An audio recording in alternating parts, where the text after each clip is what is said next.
안녕하세요. 맘속의 지민원입니다.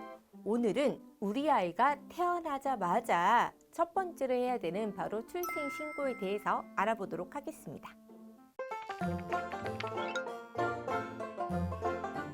출생신고를 하려면 뭐가 필요할까요? 이름, 한자 이름까지 알아두셔야 되고요. 출생증명서, 신고자 신분증, 그리고 통장 혹은 통장 사본이 필요합니다. 우선 이름부터 알아볼까요? 맘톡에서는 매년 인기 있는 아기 한글 이름 순위를 알려드리고 있습니다. 링크 클릭해 보시고요. 아기 이름을 짓고 나면 그 이름에 맞는 한자 표기도 미리 준비해서 가셔야 합니다. 특히 해당 한자가 우리나라 인명사전에 있는 한자여야 한다는 점 굉장히 중요합니다. 물론 우리 아기 이름은 한글 이름이어서 그냥 한글 이름만 할래요 하시는 경우에는 가서 그냥 한글만 등록하시면 됩니다. 하지만 의외로 아기가 크고 나면은 아이 이름에 한자 이름을 병기하려고 하는 경우가 많다고 합니다. 이런 경우에는 다시 또 개명 절차를 밟아야 된다고 하죠. 그래서 요즘에 애초에 등록할 때 심사숙고해서 아기의 한자 이름까지 미리 정해두시는 게 좋다고 하네요. 두 번째로 필요한 출생증명서의 경우에는요, 병원에서 아기를 출산하고 나면은 받을 수 있는데요. 출생신고서에 임신 주수나 신생아 체중 등 상세하게 적어야 되는 내용들이 있어요. 그 내용이 바로 이 출생신고서에 있으니까 반드시 병원에서 떼서 가져가시기 바랍니다. 신분증은 신고자의 신분증인데요. 엄마나 아빠의 신분증 신고하러 가시는 분 신분증 가져가시면 되고요. 통장 혹은 통장 사본은요, 원래 출생 신고할 때 필요한 건 아닙니다. 하지만 미리 가져가시면은 아동수당, 양육수당, 전기세 감면 등 지원금 신청을 한 방에 가서 하시는 분들 많이 계시거든요. 이 경우에는 통장 사본이나 통장이 반드시 필요하니까요. 꼭 가져가셔서 한 번에 처리하시기 바랍니다. 지역에 따라서는 출산 축하금도 나오는데요. 이것도 한 번에 신청 가능합니다. 출생신고 미리 알고 가셔야 할 것들이 있습니다. 자, 이 화면이 바로 출생신고서 작성할 서류인데요. 복잡하죠? 출생신고 전에 부모의 한자 이름, 그리고 부모와 아이의 등록 기준지, 부모와 아이의 본 미리 알고 가셔야 합니다. 부모의 한자 이름, 물론 내 거는 다 외우고 있죠. 하지만 배우자의 한자 이름을 일일이 외우는 경우는 그렇게 흔치가 않죠. 따라서 미리 적어서 메모해서 가져가시면 좋겠죠. 부모와 아이의 등록 기준지. 자, 부모의 등록 기준지는 바로 본적입니다. 본인의 본적을 모르신다면 가족관계 등록부 조회해 보세요. 그러면은 본인 그리고 배우자 본적 확인 가능하십니다. 출생신고서에 아기의 등록 기준지도 기록하셔야 하는데요. 엄마의 등록 기준지나 아빠의 등록 기준지로 하셔도 되고요. 현재 살고 있는 집으로 하셔도 되고요. 할머니, 할아버지의 집으로 하셔도 됩니다. 그거는 이제 부모님들이 합의하셔서 정해서 그냥 가시면 됩니다. 그리고 반드시 도로명 주소로 메모해서 가져가시기 바랍니다. 부모와 아이의 본. 자, 이 본은 본적하고는 또 다른 거예요. 본이 뭐냐? 뭐 밀양 김씨, 경주 김씨, 김해 김씨 이렇게 얘기하잖아요.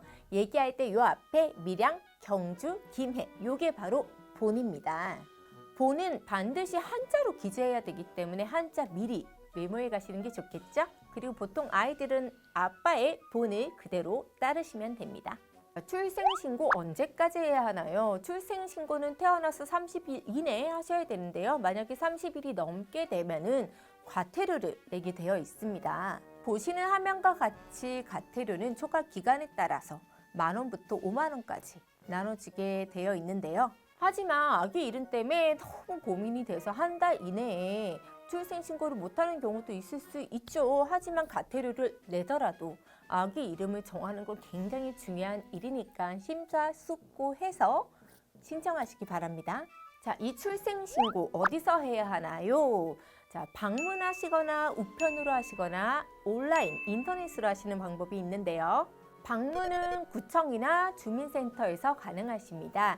하지만 좀 더 빨리 처리하고 싶다면 주민센터 방문하시는 게 좀 더 빨리 처리가 된다고 하네요. 그리고 주민센터로 가시면은 한 번에 신청하실 때 아동수당이나 양육수당 신청까지 한 방에 할 수 있으니까요. 주민센터로 가시는 거 일단 추천해 드리고요.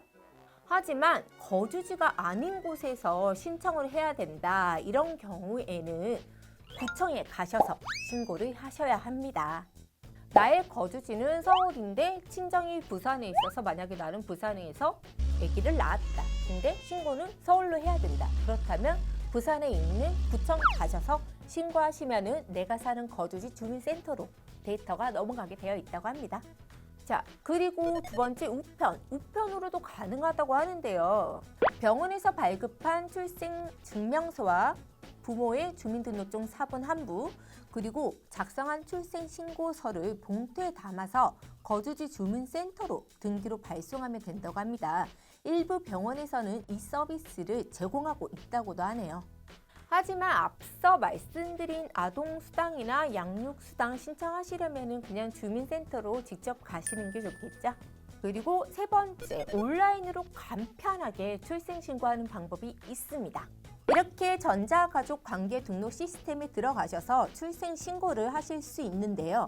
이때 여기 있는 참여병원에서 출산한 경우에만 온라인 신청이 가능하다고 합니다. 이 출생신고 가능 병원은 점차 확대한다고 하네요. 출생신고가 저는 이렇게 복잡하고 어려운지 몰랐어요. 한번 사실 하고 나면 별거 아니에요. 근데 하기 전에 이래저래 이것저것 알아보니까 해야 할 것도 많고 알아둬야 될 것도 많고 숨이 턱턱 막히시죠? 주민센터 가시면 보통 직원분들이 친절하게 알려주시니까요. 너무 걱정하지 마시고 미리 알아가야 할 사항만 잘 적어서 가시면 될 것 같습니다. 그럼 자주 하는 질문 몇 개만 짚어보도록 하겠습니다. 출생신고 반드시 엄마, 아빠가 해야 하나요? 아닙니다. 물론 엄마, 아빠가 하면 좋겠지만 만약 엄마나 아빠가 갈 수 없는 상황이라면 조부모님이나 대리인이 대신 신청할 수 있습니다. 이때 출생신고서, 출생증명서, 그리고 신고서 제출인의 신분증 원본과 함께 부 또는 모의 신분증 원본과 도장까지 추가로 가져가셔야 합니다. 자, 출생신고를 조금 늦게 해서 양육수당 신청도 조금 늦어졌어요. 그럼 못 받나요? 라는 질문을 하시는 경우도 있는데요. 아닙니다. 출생일 포함해서 60일 이내에 양육수당을 신청하신다면요. 이제 소급 적용돼서 받으실 수 있습니다. 출생신고가 잘 완료된 것을 어떻게 알 수 있나요? 출생신고가 완료되면요. 문자로 해당 사항을 받을 수 있습니다. 출생신고 접선 날부터요. 근무일 기준으로 7일 이내에 처리가 완료된다고 합니다. 그 이외에 출생신고와 관련해서 궁금한 사항 있으시면요. 댓글로 남겨주시거나 맘톡에 오셔서 질문글 남기시면 다른 엄마들이 친절하게 알려주실 거예요. 오늘 내용 많은 도움 되었나요? 그렇다면 좋아요, 댓글, 구독하기 잊지 마세요. 이상 맘톡의 지민 언니였습니다. 다음 시간에 뵐게요.